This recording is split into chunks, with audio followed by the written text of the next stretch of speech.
Autrefois connue pour être un lieu de festivité et de célébration, en particulier pendant l'Aïd, la place du soldat inconnu, dans le centre de Raza, n'est désormais qu'un champ de ruines où s'entasse un nombre tentaculaire de tentes abritant des déplacés.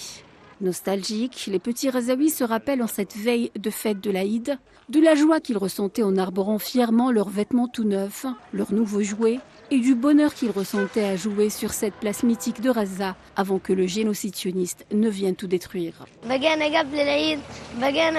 Avant, pendant l'Aïd, on achetait des vêtements et on allait jouer dans des parcs. Mais avec la guerre, l'endroit est rempli de tentes, tout est détruit, nos maisons ont été démolies, on n'a plus d'argent pour acheter des vêtements.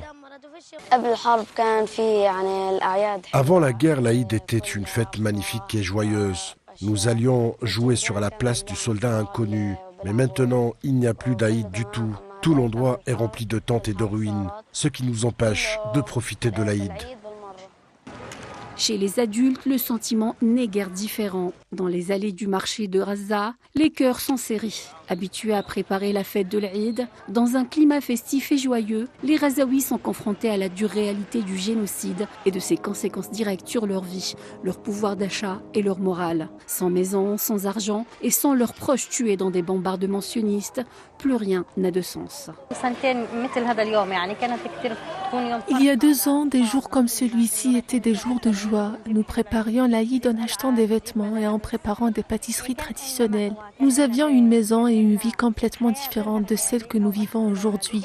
Aujourd'hui, nous n'avons plus rien. Cette guerre est la cause de tout ce que nous traversons actuellement.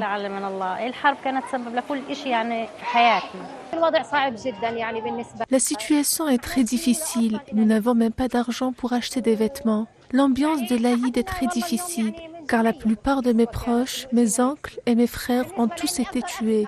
L'Aïd cette année est encore plus difficile que les précédents.